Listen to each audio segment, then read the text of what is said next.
have you ever had one of those mornings where you wake up feeling just a little slower than usual?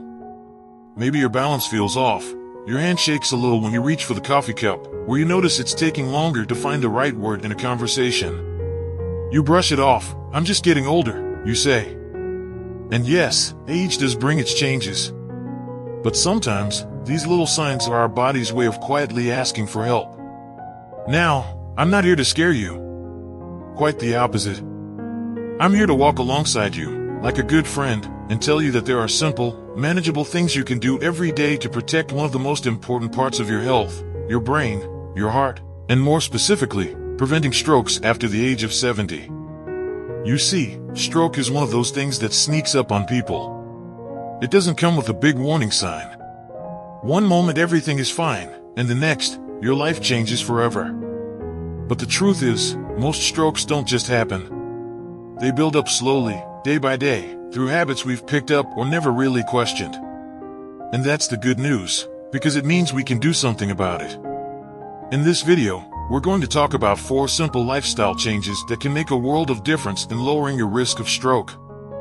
They don't require fancy equipment, expensive treatments, or even that much time. They just need a little bit of attention, a little bit of love, and a belief that it's never too late to take control of your health. So, let's start with the first one, and this might surprise you. It's about how you move every day. I'm not talking about running marathons or lifting weights the size of your grandson. I'm talking about gentle, consistent movement. Walking around your neighborhood. Stretching your arms and legs when you get out of bed. Doing a little Tai Chi or light yoga in the morning sunlight. These aren't just nice things to do, they are powerful tools. You see, as we age, our blood vessels become less flexible. They don't expand and contract as easily, and that means our blood pressure can rise. And high blood pressure is one of the biggest risk factors for stroke. But when you move your body, especially with activities that gently raise your heart rate, you're helping your blood flow more smoothly. You're reminding your blood vessels to stay elastic and responsive. You're also sending more oxygen to your brain, which keeps your mind sharper and your mood brighter. And the best part? You don't have to do it all at once. Even just 10 minutes here and there adds up. A slow dance in the living room, a stroll with your dog, gardening in the backyard, it all counts. The key is consistency. Make movement your daily gift to your body, and it will thank you in more ways than you can imagine. Now, while movement wakes up the body, the next change is all about what we feed it. And no, I'm not about to tell you to give up everything you love. Let's be real, what's life without a little flavor? But we do need to pay attention to what's on our plate, because food can either protect us or quietly harm us over time. One of the easiest, most impactful shifts you can make is to cut down on salt. Now I know, it's in everything. Even things that don't taste salty. But too much salt stiffens your arteries, raises your blood pressure, and sets the stage for a stroke. And the tricky thing is, many people don't even realize they're consuming too much because it hides in packaged foods, canned soups, sauces, even bread. So here's a simple rule: the fewer ingredients on the label, the better. Try seasoning with herbs like garlic, rosemary, or lemon instead of reaching for the shaker. Swap processed snacks for fresh fruit, nuts, or plain popcorn. And drink more water. It helps flush out excess sodium from your body naturally. Another quiet hero in your diet? Leafy greens and berries. These foods are packed with antioxidants, which keep your blood vessels healthy and your brain sharp. Imagine that, just adding a handful of spinach or blueberries to your day could help protect you from stroke. Small, doable steps, right? But I want to pause for a moment here. Because I know making changes to your diet can feel overwhelming, especially if you've been cooking a certain way your whole life. Maybe you're cooking for one now, or you just don't have the energy to prepare elaborate meals anymore. That's okay. Start small. Try one swap at a time. Instead of cutting out everything, just start adding more of the good stuff. Your taste buds will adjust, and your body will thank you with better energy, clearer thinking, and fewer doctor visits. And let's not forget, eating well isn't just about nutrients. It's about connection. Maybe you invite a friend over for lunch and cook something heart-healthy together. Or maybe you try a new recipe with your grandchild and talk about what each ingredient does for the body. Food can be joyful, nourishing, and even healing if we let it. Now, I know we've covered a lot already, moving more, eating smarter. But we're just getting started. There's another powerful, often overlooked habit that plays a huge role in stroke prevention, and that's where we'll head next. Let's talk about something we often brush off, especially as we get older, stress. You might be thinking, at my age? What stress? I'm retired, the kids are grown, I don't have a boss breathing down my neck anymore. But the truth is, stress doesn't clock out just because we stop working. In fact, it can sneak in through the back door, worrying about health, finances, loneliness, or simply watching the news. And here's the thing, stress isn't just a mental state. It has very real effects on your physical body. When we're stressed, our blood pressure spikes. Our heart rate increases. Our blood vessels constrict. All of that creates the perfect storm for a stroke. So managing stress isn't a luxury, it's a necessity, especially after 70. Now, I'm not here to tell you to sit cross-legged and chant OM unless that's your thing. What I'm going to suggest is finding little pockets of peace in your day, simple things that calm your mind and soothe your nervous system. Maybe it's sitting in your garden with a cup of tea and listening to the birds. Maybe it's taking 10 deep breaths while watching the sunset. Maybe it's talking to a friend who makes you laugh or keeping a little journal by your bed where you jot down what you're grateful for. These may sound like small things, but they send a powerful message to your brain and heart. You are safe. You're not under attack. There's no need to be on high alert. And when your brain believes that, your blood pressure comes down. Your body relaxes. You heal from the inside out. Another beautiful way to lower stress? Connection. We humans are wired for it. Yet, as we get older, it's easy to become more isolated, especially if loved ones have moved away, or we've lost people close to us. But connection doesn't have to be grand. A 5-minute chat with your neighbor. A phone call with an old friend. Smiling at the cashier. Volunteering once a week at a local shelter or library. These moments might seem ordinary, but they anchor us. They remind us that we still matter, that we still belong. And don't underestimate the power of laughter. Seriously. Laughter releases feel-good hormones, relaxes your muscles, and even boosts circulation. So watch that silly movie. Rewatch the comedy sketch that always cracks you up. Share your favorite jokes with your grandkids. In a world that can feel heavy sometimes, let laughter be your medicine. Your heart and your brain will thank you. Now, I want to gently shift gears, because this next change might not be what you expect.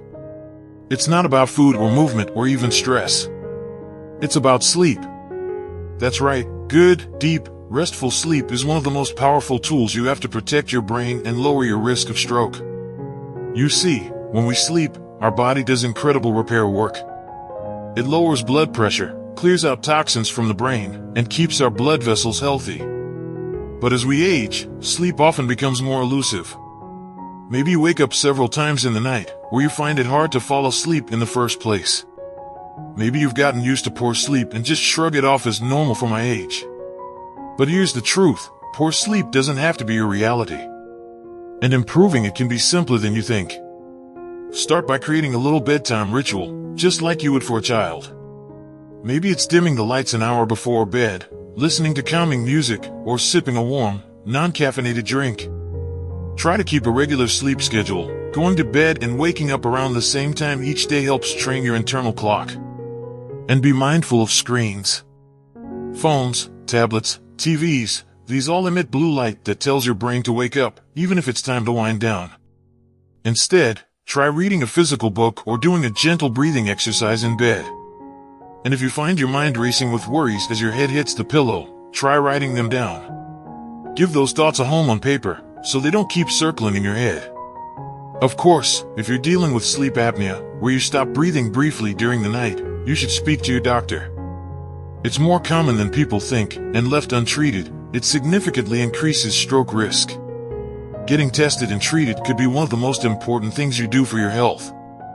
Now, I know these changes, moving more, eating wisely, managing stress, and sleeping well, might feel like a lot all at once. But let me tell you something that matters more than anything else I've said so far. You don't have to be perfect. You just have to begin. Take it one step at a time. Add one habit, then another. Let it build, like a gentle rhythm, like a song you hum throughout your day. Over time, these little shifts add up to something powerful. A stronger body, a clearer mind, a heart that beats with more ease.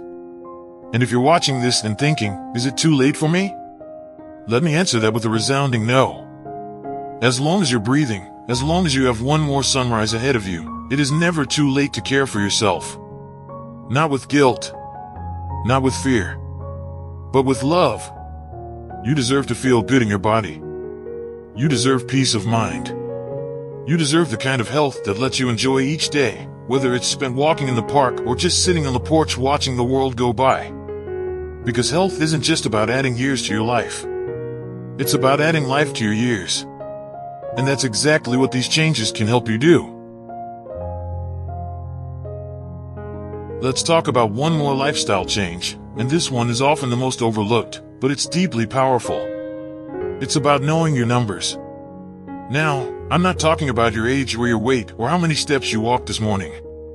I'm talking about the numbers that whisper clues about your overall health, your blood pressure, your cholesterol levels, your blood sugar. These numbers matter. Not because they define your worth or because doctors like to talk in charts, but because they give you information, valuable, life-saving information. High blood pressure, high cholesterol, and high blood sugar all quietly increase your risk of stroke. The tricky part is that they often don't come with symptoms. You might feel perfectly fine while something dangerous is brewing beneath the surface. That's why getting regular checkups is so important. Even if you feel healthy. Even if you don't like going to the doctor. Think of it like taking your car in for a tune-up. It's not because something's wrong, it's because you want to keep it running smoothly. And the good news is, once you know your numbers, you can work with your doctor to manage them, often with small, manageable changes like the ones we've already talked about. Now, if you're someone who avoids the doctor because you're afraid of what they might say, I get it. Truly, I do. But here's the thing, knowing gives you power. Knowing means you can act. Knowing means you can make choices instead of letting fate decide for you. And honestly, most of the time, the news isn't as scary as we imagine. And if it is, well, that just means we have something to work with, and that's a blessing in disguise. Let me tell you a story.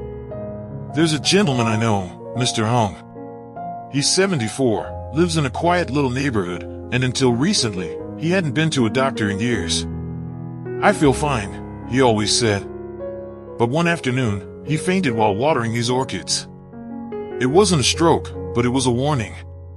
When he finally went in for a checkup, they found his blood pressure was through the roof. His cholesterol? Also high. His doctor said, "You were a walking time bomb, Mr. Hung." Now here's the best part. After just a few months of daily walks, switching to a lighter diet, sleeping better, and taking a tiny pill for his blood pressure, he was back to tending his garden. He said, "I thought I was too old to change. Turns out, I just needed a little nudge." That nudge saved his life. Sometimes, that's all we need too. A little encouragement. A reminder that our health isn't set in stone. That we're not just passengers on this journey, we can still steer the wheel.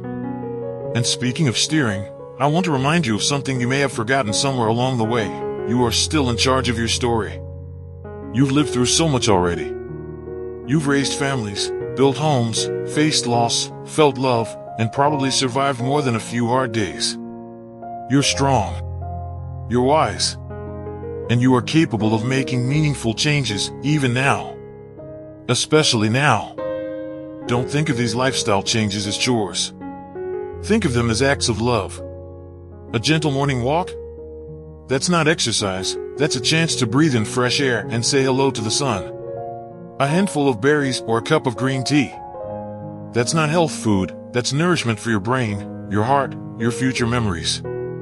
A better night's sleep? That's not a goal, it's a gift you give yourself, like a lullaby to your soul. And when you go for that checkup, when you finally say, "I want to know my numbers," think of it as turning on the lights in a dark room. clarity, control, courage. So here's what I want you to do, not tomorrow, not next week, asterisk today star. Pick one thing from this conversation that spoke to you. Just one. Maybe it's taking a 10-minute walk after breakfast.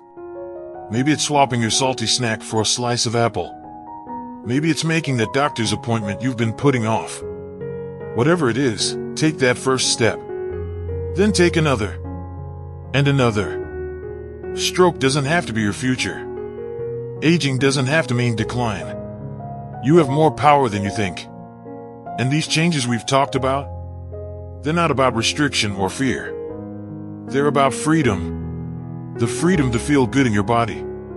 The freedom to keep doing the things you love, gardening, reading, playing with your grandkids, laughing over a meal with a dear friend. Let me tell you this, you matter. Your life matters. And the time you have, whether it's 10 years or 30, is precious. Protecting your health isn't about clinging to youth. It's about honoring the life you've built and making the most of the years ahead. Because the best moments may still be in front of you. That trip you've always wanted to take. That story you've been meaning to write. That quiet afternoon with someone you love. So let's not wait for warning signs. Let's not wait for regrets.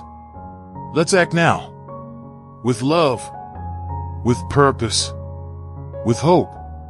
And if this video spoke to you, if it made you feel just a little more inspired, a little more empowered, I'd love to hear from you.